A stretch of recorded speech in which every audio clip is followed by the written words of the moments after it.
పెదబాల శిక్షకు స్వాగతం. భవతి భిక్షాందేహి అన్నారు. బ్రాహ్మణి బయటికి వచ్చింది, వృద్ధ బ్రాహ్మణి. బ్రహ్మచారి నిలబడి ఉన్నాడు. బ్రహ్మచారిని సన్యాసిని గృహస్థు పోషించాలి. అరే ఇంత తేజోమూర్తి ఈ బ్రహ్మచారి వచ్చి నిలబడ్డాడు, నేనేమైనా భిక్ష వెయ్యొద్దు అని పాపం వెళ్ళింది. ఏమీ లేవని ఏడుస్తూ అలా నిలబడింది. చూశారు శంకరాచార్యులు వారు. చిన్నవారప్పటికి సన్యాసాశ్రమానికి ముందు సన్యాసాశ్రమం తర్వాత కూడా పేరు మారని ఏకైక సన్యాసి శంకర భగవత్పాదులు. పుట్టినప్పుడు శంకర, తర్వాత శంకర. ఎందుకంటే శంకరోతీతి శంకర, లోకమునకు ఉపకారం చేయడానికి వచ్చిన మహాపురుషులు శంకర భగవత్పాదులు. శంకర భగవత్పాదులతో సమాన స్థాయి కలిగిన గురువు లోకంలో లేడు రాడు. శంకరులు శంకరులే. అటువంటి శంకర భగవత్పాదులు ఆ ఎదురుగుండా నిలబడి ఉంటే బ్రహ్మచారిగా వెయ్యడానికి ఏమీ లేకపోతే బాధపడింది ఆ వృద్ధ బ్రాహ్మణి. అయ్యో ఇటువంటి బ్రహ్మచారి వచ్చాడు, ఏమీ వెయ్యలేకపోతున్నాడు.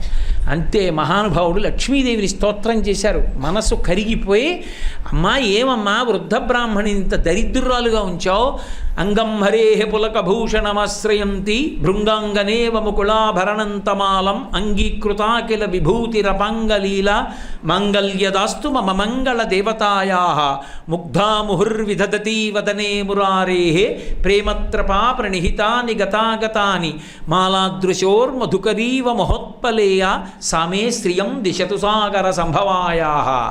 చిన్న పిల్లవాడు బ్రహ్మచారి ఏమి స్తోత్రం చేసేశారు.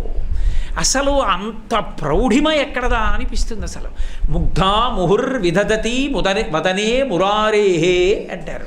ముగ్ధ అన్న మాటకు అర్థం ఏంటంటే భర్తని చూడాలని కోరికుంది, 10 మందిలో చూడడానికి సిగ్గుంది. ఆవిడ్ని ముగ్ధ అంటారు. ఆ లక్ష్మీదేవికి నారాయణమూర్తిని చూడాలని ఉంది, కానీ చుట్టూ భాగవతులు. వాళ్ళు చూస్తే నేను ఆయన్ని చూస్తున్నానని ఏమనుకుంటారో ఒక భయం. ఆయన్ని నేను చూస్తున్నప్పుడు ఆయన నన్ను చూస్తే నన్ను ఎలా దొంగ చూపు చూస్తోందో అనుకుంటారని ఒక భయం. ఆమె ముగ్ధ. అందుకని ముగ్ధా ముహుర్విదధతి వదనే మురారేహే ప్రేమత్రపా ప్రణిహితాని గతా అగతాని. ఇలా చూస్తోంది, ఇలా తిప్పుకుంటోంది, ఇలా చూస్తోంది, ఇలా తిప్పుకుంటోంది. ఇలా చూసి ఇలా తిప్పుకుంటున్నప్పుడు ఆయన ఇలా చూశాడు. ఇద్దరు చూపులు కలుసుకుని ఆవిడ ముఖం ఎర్రబడిపోయి, అమ్మమ్మమ్మమ్మ చూసేశారా నేను చూసినట్టు అనుకో అని చూడకుండా ఉండగలదా? మళ్ళీ ఒక్క నిమిషం ఆగి మళ్ళీ ఇలా చూస్తోంది. మళ్ళీ కాసేపాగా ఆయన ఇలా చూశాడు. ఇద్దరు చూపులు కలుసుకున్నాయి, మళ్ళీ సిగ్గుపడిపోయింది. శంకరులు అన్నారు, అమ్మా ఈ చూపులు ఇలా వెళ్ళి ఇలా వచ్చి ఇలా వెళ్ళి ఇలా వస్తే ఎలా ఉందో తెలుసా? భ్రమరములు వెళ్ళి వస్తుంటే దండ కట్టినట్టుందమ్మా అన్నారు. ముగ్ధా ముహుర్విదధతి వదనే మురారేహే ప్రేమత్రపా ప్రణిహితాని గతాగతాని మాలాదృశోర్మధుకరీవ మహోత్పలేయ సామే శ్రియం దిశతు సాగర సంభవాయా అన్నారు. శ్రీకృష్ణ కర్ణామృతంలో లీలాశకుడు అసలు మరో అద్భుతం చెప్పాడు. పెళ్లిపీటల మీద రుక్మిణీదేవి కూర్చుంది, ఇటు కృష్ణ భగవానుడు కూర్చున్నాడు. ఈయనేమో తలెత్తి ఇలా చూస్తూ సైగలు చేస్తున్నాడు చూడమని, ఆవిడేమో చూడదు, ఇలాగే కూర్చుంది. పక్కన బ్రహ్మస్థానం ఉంటాడు కదా పురోహితుడు, బాగుండదు ఆయన ఎదురుగుండా ఓయ్ అని పిలిస్తేనని చెప్పి ఊరుకుంటున్నాడు. పాప ఆయనకి మాత్రం పని ఉండదు ఏంటో అలా ఆ పక్కకి వెళ్ళాడు. వెళ్ళగానే రుక్మిణి రుక్మిణి అన్నాడు. ఆవిడ ఇలా మెల్లిగా ఎత్తి చూసి అంది, నేను అంత చూస్తున్నాను నన్ను చూడమే అన్నాడు. ఆవిడంది, నేను మెడలో ఈ మణిలో చూస్తున్నది మిమ్మల్ని తలెత్తకుండా. అంత గడుసుతనానికి పోయిన రుక్మిణీదేవి అనుగ్రహము మా యందు ప్రసరించుగాక అంటాడు. కాబట్టి ముగ్ధా ముహుర్విదధతి వదనే మురారేహే ప్రేమత్రపా ప్రణిహితాని గత. సరే ఇప్పుడు ఎక్కడి నుంచి ఎక్కడికి వచ్చాను? ఎదురుగుండా శంకరాచార్యుల వారు నిలబడి ఉన్నారు. వృద్ధ బ్రాహ్మణి ఇవ్వలేకపోతే కనకధార చేస్తున్నారు శంకర భగవత్పాదులు. చేస్తూ ఒక అద్భుతమైన అమ్మవారంది, నీకు కావాలంటే చెప్పిస్తాను, ఆవిడికి ఇవ్వను, గత జన్మలలో చేసినది లేదు, ఇవ్వలేను. శంకరులు అసలు శంకరుల ప్రజ్ఞ అనన్య సామాన్యం కదండి. ఆయన అన్నారు, అమ్మ ఇవ్వనంటే ఎలా?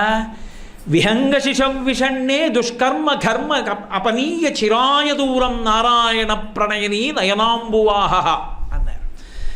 అసలు లోకంలో అన్నిటికన్నా ఆకలి ఎక్కువ ఏదంటే పక్షికి. పక్షికి ఆకలి ఎక్కువ, గంధర్వులకు కామం ఎక్కువ, రాక్షసులకు కోపం ఎక్కువ, సరే మనకన్నీ ఎక్కువ. కాబట్టి ఆ పక్షికి ఆకలి ఎక్కువ, అందులో పక్షి పిల్లకి మరీ ఆకలి ఎక్కువ. మరీ ఆకలి ఎక్కువ కాబట్టి అది కొయ్యి కొయ్యి కొయ్యి కొయ్యి అంటూనే ఉంటుంది, పక్షి తెచ్చి పెడుతూ ఉంటుంది. ఎప్పుడైనా మీరు చూడండి, దయ ఎందుకు పొంగుతుందంటే బాబు ధర్మం చేయవయా బాబు ధర్మం చేయవల్ల అని ఎవరో కూర్చుందనుకోండి ఒక ఆవిడ, మనం చెయ్యొచ్చు చేయకపోవచ్చు. ఆమె పక్కన ఒక పిల్ల నిలబడి, అమ్మ నిన్నటి నుంచి ఆకలేస్తోందమ్మా, ఏమీ పెట్టట్లేదమ్మా, మంచినీళ్ళు తాగమంటున్నావమ్మా, కడుపులో తిప్పేస్తోందమ్మా, నీళ్లు తాగలేకపోతున్నానమ్మా, ఏమన్నా పెట్టమ్మా అంటే ఏ ఉందని పెట్టనే అని తల్లి కొడుతోంది అనుకోండి, మీరు ఆగలేరు. వెంటనే ఏ రొట్టో తెచ్చి కొడతా ఏంటి ఆకలేస్తుంటే, తినమ్మా అంటారు. పక్షి ఆకలేస్తే అమ్మ తట్టుకోవచ్చేమో, కానీ పక్షి కాదమ్మా, పక్షి పిల్ల ఈ బ్రాహ్మణి. ఏదో చేయలేదంటామే, నా చేతిలో ఉసిరికాయ వేసింది, చాలదా ఈ పుణ్యం నువ్వు ఇవ్వాలంటే, కాబట్టి ఇయ్యమ్మా అన్నారు. పొంగిపోయింది అమ్మవారు. ఇస్తున్నాను శంకర, 1 గంట 48 నిమిషములు స్వర్ణ ఉసిరికలు కురిశాయి. ఆ ఇంటి వాళ్ళు ఇప్పటికీ ఆ ఐశ్వర్యాన్ని అనుభవిస్తున్నారు. నేను కేరళ రాష్ట్రానికి వెళ్ళినప్పుడు కాలనీ నుంచి కారు వేసుకుని ప్రత్యేకంగా వెతుక్కుని వెళ్ళాను కనకధారా స్తోత్రం జరిగిన ఇంటికి. ఇప్పటికీ వాళ్ళు స్వర్ణతమనాయ్ అని బోర్డు పెట్టుకున్నారు ఇంటికి. స్వర్ణతమనాయ్ అంటే కనకధార కురిసిన ప్రదేశము అని. నేను ఆ ఇంట్లో వాళ్ళని పిలిచి అడిగాను, ఇక్కడైనా కనకధార జరిగిందని. అంటే ఆయన ఏదో పాత తరాల వాళ్ళని చెప్పి, ఆ పెద్ద ఆవిడ ఉండేదండి, ఆవిడే ఈ ఇంటి ముందు నిలబడి ఇక్కడే శంకరాచార్యుల వారికి భిక్ష వేయడానికి వచ్చింది, ఇక్కడే శంకరుల కనకధార చదివారు, ఇక్కడే బంగారం కురిసింది, ఇదిగో ఈ మేడలన్నీ అప్పుడే కట్టారని చూపించాడు. ఇప్పుడు అవన్నీ పాత పడిపోయాయి అనుకోండి, స్వర్ణతుమనాయ్ అని ఇప్పటికీ ఉంటుంది. శంకరుల చేతిలో ఒక ఉసిరికాయ వేస్తే అంత ఐశ్వర్యం వచ్చింది.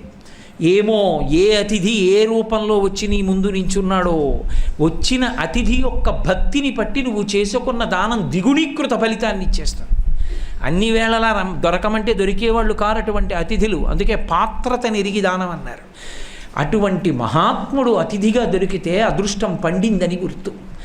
కాబట్టి అతిథి యజ్ఞము మహాత్ముడే దొరకక్కర్లేదు. అదేనే మీతో మనవి చేసింది. అతిథిక్కిల పూజార్హ ప్రకృతోపి విజానత. ఏమీ తెలియని వాడైనా సరే అతిథి వస్తే నారాయణ స్వరూపంగా పూజ చెయ్యాలి. కాబట్టి కృతజ్ఞత, అతిథిని పూజించవలసినదే, అది వేద శాసనము. ఆయన నాకేం చేశాడని నేను పెట్టాలంటే అని అడగడానికి వీల్లేదు, పెట్టవలసిందే. కాబట్టి మనుష్య యజ్ఞము, చిట్ట చివరిది భూతయజ్ఞము అని 5వ యజ్ఞం, అది చెయ్యాలి. భూతయజ్ఞము అంటే అనేక ప్రాణుల యొక్క వైభవాన్ని మనుష్యుడు వాడుకుంటాడు. గుర్రం విపరీతమైన వేగంతో పరిగెడుతుంది, తాను పరిగెత్తలేడు. గుర్రం ఎక్కి దాన్ని లొంగ తీసుకుని దాని మీద కూర్చుని వెళ్ళిపోతాడు. చిలక చక్కటి పలుకులు పలుకుతుంది, పంజరంలో పెట్టుకుని దానికి పలుకులు నేర్పి రామనామం నేర్పి తాను సంతోషిస్తున్నాడు.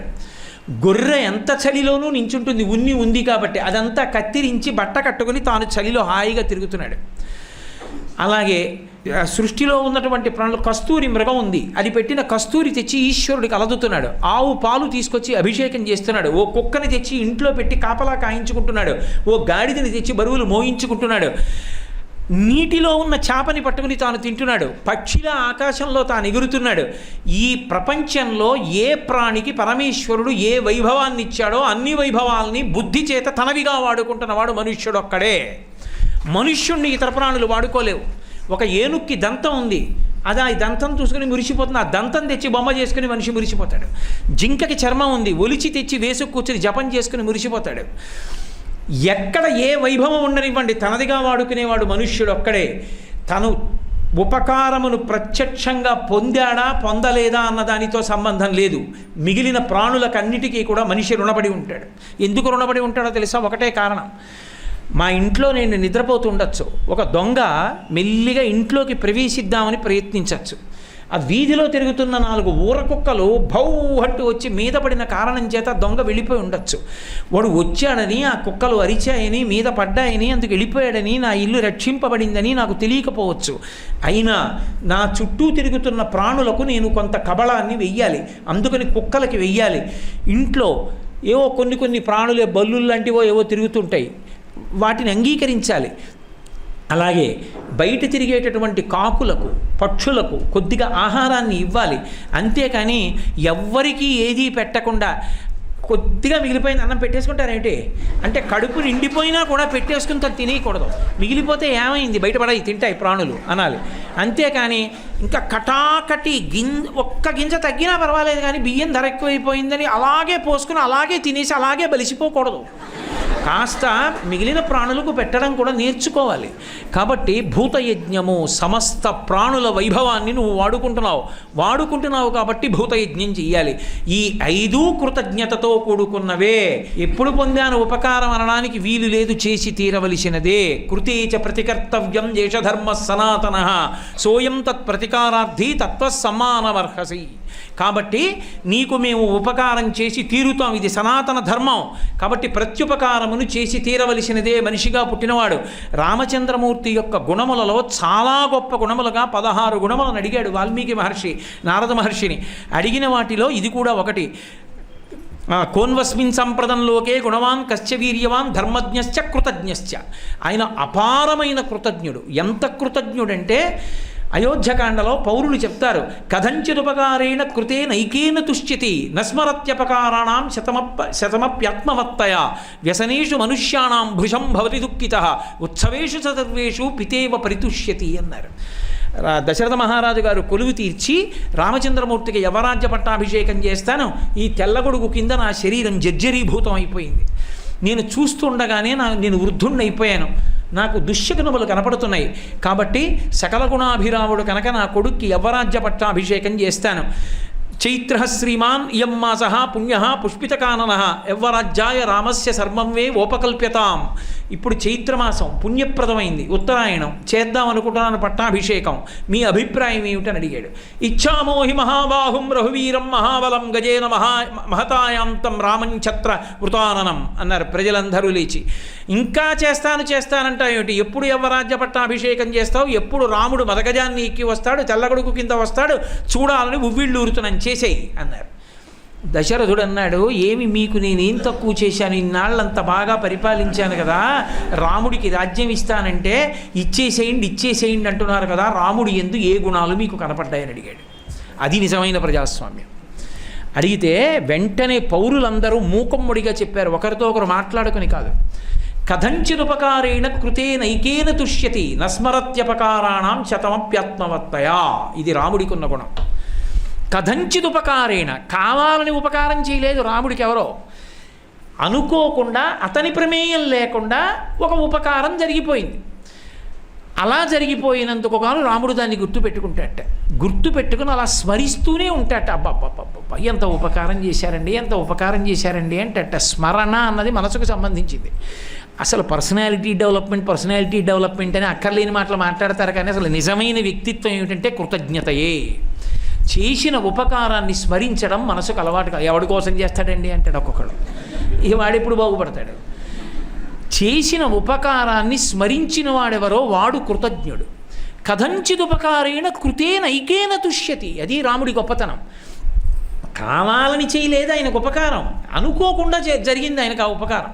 నేను మీకు ఒక ఉదాహరణ చెప్పాలంటే, ఆయన చెప్పులు అక్కడ విప్పి ఇలా వచ్చారు, అడ్డొచ్చాయని ఎవడో కాలుతో ఆ చెప్పులు ఇలా దూరంగా తోసేశాడు. ఒక్కొక్కచ్చి అక్కడే ఉన్న ఇంకో చెప్పు ఎత్తుకుపోయింది ఎవరిదో. ఒరే పాపం ఆయన కాలుతో తోసేశారా పక్కకి, లేకపోతే నా చెప్పులు ఎత్తుకుపోనని రాముడు ఎప్పుడు తలుచుకు పొగ్గిపోతాట. రాముడి చెప్పులు కుక్క ఎత్తుకుపోతాయని తోచాడు ఏంటి వాడు, అడ్డొచ్చాయని పక్కకి తోచాడు. రాముడి చెప్పులని తెలిస్తే అసలు కాలుతో ముట్టుకుంటాడా? ఏదో ఉదాహరణ చెప్పాను కానీ నేను.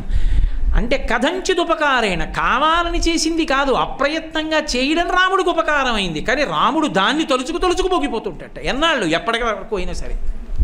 అదయా రాముడికి ఉన్న లక్షణం, అది ఆయన కృతజ్ఞత. కథంచిదుపకారేణ కృతే నైకేన తుష్యతి నస్మరత్యపకారాణం శతమప్యాత్మవత్తయ.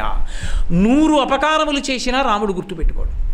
ఎందుకు గుర్తుపెట్టుకోడు అంటే ఆత్మవత్తయ, ఆయన ఎప్పుడు ఆత్మగుణముల యందు రమిస్తుంటాడు కాబట్టి వాడు వృద్ధిలోకి రావాలని కోరుకుంటాడు తప్ప అవతల వాళ్ళు చేసినటువంటి దుష్ట పనులన్నీ జ్ఞాపకం పెట్టుకుని అవే స్మరించుకుని బాధపడిపోతూ కూర్చునేటటువంటి లక్షణం అన్నవాడు కాడు. వ్యసనేషు మనుష్యాణం భృశం భవతి దుఃఖితః ఉత్సవేషు సర్వేషు పితేవ పరితుష్యతి. అది రాముడి యొక్క లక్షణం.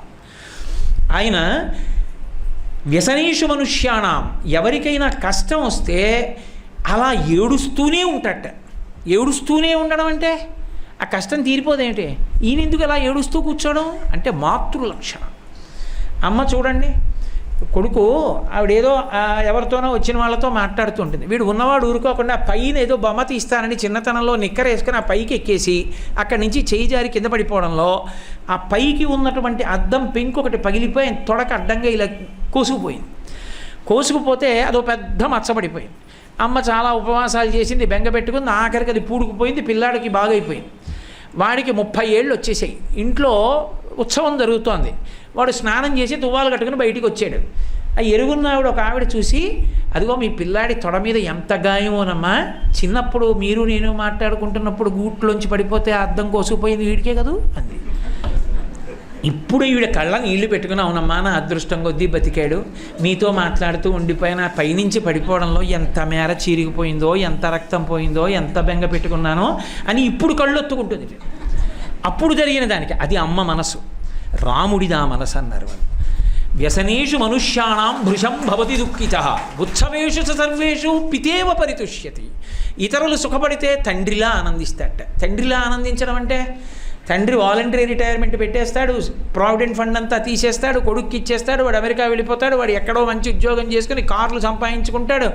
రమ్మంటే మాత్రం నాన్నగారండి ఈ నెల రాలేనండి, ఒక 6 నెలలు పోయాక వస్తానండి అంటాడు. కొడుకుని చూడాలని ఉన్నా పెద్ద ఆయన పాపం అలాగే బెంగెట్టుకుని వాడికి చెప్తే బాధపడతాడేమో అని చెప్పకుండా ఈయనకి అడపా జ్వరం వస్తున్నా సరే ఆ మాట చెప్పకుండా ఉత్సాహంగా కొడుకుతో మాట్లాడుతూ, నాన్నగారు నేను ఇంకో మంచి కారు కొనుక్కున్నానండి, పడవంత కారు అంటే పెంకుటింట్లో ఉంటూ రోహిణీ కార్తీలో తువ్వాలు నెత్తి మీద వేసుకుని ఎదురింటి వాళ్ళకి వెళ్ళి ఆ కార్డు చూపించి మురిసిపోతాడు. ఎందుకు ఈయన ఏమైనా అనుభవించాడా?